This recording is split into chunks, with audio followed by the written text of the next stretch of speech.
Manchu Vishnu AP మంత్రి నారా లోకేష్తో సమావేశమయ్యారు. తన సోదరుడితో చాలా విషయాలు చర్చించానని, ఆయనకు మరింత పవర్ ఇవ్వాలని ఈ సందర్భంగా చేసిన ట్వీట్లో పేర్కొన్నారు. Nara Lokesh positive energy brilliant అని ప్రశంసించారు. అసలు ఏ అంశంపై సమావేశమయ్యారో మంచు విష్ణు ప్రకటించలేదు. మంచు విష్ణు సినీ హీరో, నిర్మాత మాత్రమే కాదు, విద్యావేత్త కూడా. మంచు మోహన్ ప్రారంభించిన విద్యానికేతన్ విద్యా సంస్థలతో పాటు మోహన్ బాబు యూనివర్సిటీ బాధ్యతలను కూడా ఆయన చూసుకుంటున్నారు.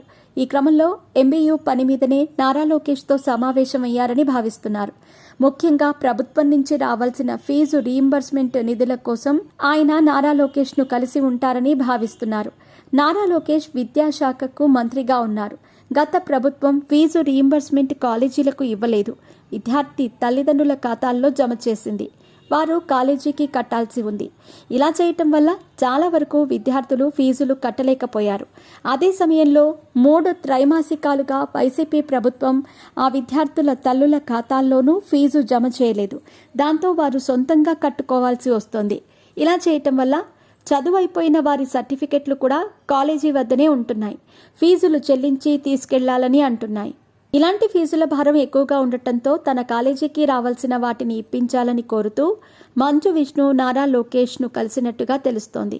ఫీజు రీయింబర్స్మెంట్తో పాటు గత ప్రభుత్వం విద్యాశాఖకు 6,500 కోట్ల మేర బిల్లులు పెండింగ్లో పెట్టిపోయిందని నారా లోకేష్ మండిపడుతున్నారు. విడతల వారీగా చెల్లించి విద్యార్థులకు సమస్యలు లేకుండా చేస్తామన్నారు. ఈ ఏడాది నుంచి నేరుగా కాలేజీలకు ఫీజు రీయింబర్స్మెంట్ కట్టేలా నిర్ణయం తీసుకున్నారు. 2019 ఎన్నికలకు ముందు టీడీపీ ప్రభుత్వం ఉన్న సమయంలో మంచు విష్ణుతో పాటు మంచు మనోజ్, మోహన్ బాబు విద్యార్థులతో కలిసి ర్యాలీ చేసి రోడ్డుపై ధర్నా చేశారు. ఫీజు రీయింబర్స్మెంట్ ఇవ్వలేదని ఆరోపణలు చేశారు. తర్వాత మోహన్ బాబు వైసీపీలో చేరారు.